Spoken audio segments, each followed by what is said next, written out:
السلام علیکم سامعین کرام، آج کے اس عنوان خاص میں ہم ذکر کریں گے کہ جو لوگ طالب تصوف، طالب مولا ہیں، وہ روحانی سلاسل میں موجود مرید ہیں، ان کو ان ضروری و خاص قابل توجہ باتوں پر عمل کرنا چاہیے، وہ اس پر قائم رہنا چاہیے۔ آج ہم انہی باتوں پر روشنی ڈالیں گے اور ساتھ ہی آپ کو بتا دوں کہ ہم اپنے چینل پر دین حق، اولیاء اللہ و صوفیزم سے جڑی دلچسپ و اہم معلومات لاتے رہتے ہیں، لہٰذا ویڈیو اچھی لگے تو لائک کریں، شیئر کریں اور چینل سبسکرائب ضرور کریں۔ تو چلیے سلسلہ شروع کرتے ہیں۔ سامعین کرام، دیکھیے،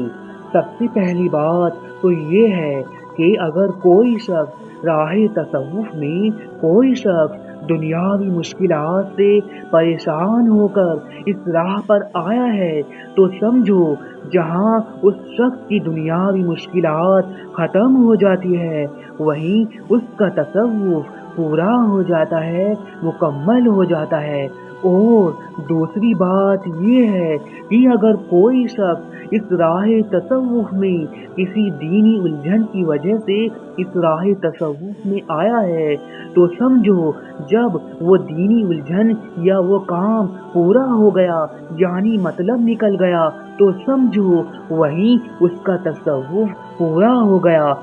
عزیزان محترم، لیکن ہاں، تیسری بات یہ ہے کہ اگر کوئی شخص سچ میں اس راہ تصوف و روحانیت کی دنیا میں اللہ عز و جل کا عرفان الہی کے لیے نکلا ہے، مولا کی طلب میں نکلا ہے، تو سمجھو نہ اس کا سفر ختم ہونا ہے اور نہ ہی اس کو واپس آنا ہے۔ لہٰذا ایسے ہی شخص کے لیے بیعت ہو جانا محبت کی بیعت ہے، یعنی وہ شخص جو عرفان کے لیے نکلا ہے اس کے لیے بیعت ہو جانا محبت کی بیعت ہے، اور اصل میں یہی لوگ راہ تصوف میں کامیاب ہوتے ہیں۔ اور سامعین کرام، باقی لوگ اس سے پہلے جو میں نے آپ کو بتایا اور اسی طرح کے سبھی باقی لوگ جو اپنی ضروریات کے لیے نکلتے ہیں، اپنی ذاتی ضروریات کے لیے راہ تصوف میں نکلتے ہیں یا بیعت ہوتے ہیں، تو بس وہ اپنی ضروریات پوری ہو جانے پر اسی میں خوش و مگن رہتے ہیں۔ لیکن عشق کے مقامات اور ہوتے ہیں، عشق کی بیعت اور ہوتی ہے اور ذاتی ضروریات کی بیعت اور ہوتی ہے۔ مثلاً ایک آدمی عبادت کر رہا ہے اور کہتا ہے کہ 15 دن عبادت کرتے کرتے ہو گئے اور ابھی تک کچھ کام نہیں بن پا رہا ہے، اب بھلا یہ کیا بات ہوئی؟ ذرا غور تو کریں کہ جو وہ 15 دن نماز ادا کرنے کی جو اس کو توفیق عطا ہوئی ہے، اس کا ہی شکر وہ شخص نہیں کر سکتا۔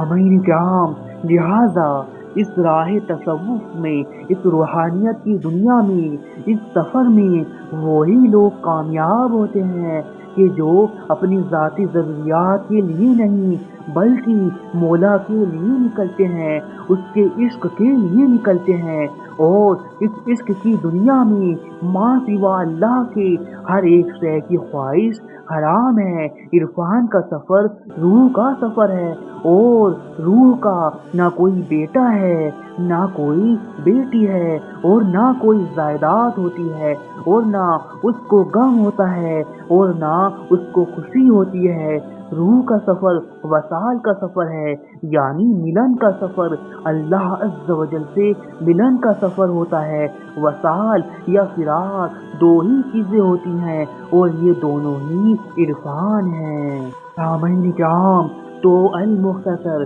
مقصد کہنے کا یہی ہے کہ جو مولا کے لیے بیعت ہوئے ہیں، اس کے عشق کے لیے بیعت ہوئے ہیں، اس کی اور کوئی خواہش نہیں ہوتی، اور یہ روح کا سفر ہے۔ اور روح کا بھلا کون سا بیٹا ہے، میرے بیٹے کا کیا حال ہے، میری بیٹی کا کیا حال ہے، تو روح کا نہ تو کوئی رشتہ ہے، نہ سلوک کی کوئی منزل ہے، سیدھا ہی شوق ہے۔